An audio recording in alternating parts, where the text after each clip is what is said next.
নির্বাচনী প্রচারে ট্রাম্পকে হত্যা চেষ্টা ঘটনাকে কেন্দ্র করে ৬ গোয়েন্দা কর্মকর্তাকে সাজা দেওয়া হয়েছে। বৃহস্পতিবার মার্কিন সিক্রেট সার্ভিসের পক্ষ থেকে জানানো হয়, দায়িত্বরত ওই কর্মকর্তারা ১০ থেকে ৪২ দিনের জন্য সামরিক বরখাস্ত থাকবে। সাজাপ্রাপ্ত কর্মকর্তাদের পরিচয় বা বরখাস্ত হওয়ার সুনির্দিষ্ট কারণ সম্পর্কে সিক্রেট সার্ভিসের পক্ষ থেকে কিছু জানানো হয়নি। বান্ডেল থাকলে প্রতি সেনমানিতে টাকা বাঁচবে।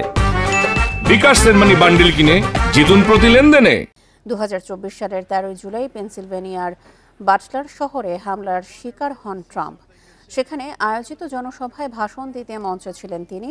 সে সময় নিকটবর্তী এক ভবনের ছাদ থেকে তাকে লক্ষ্য করে গুলি করা হয়।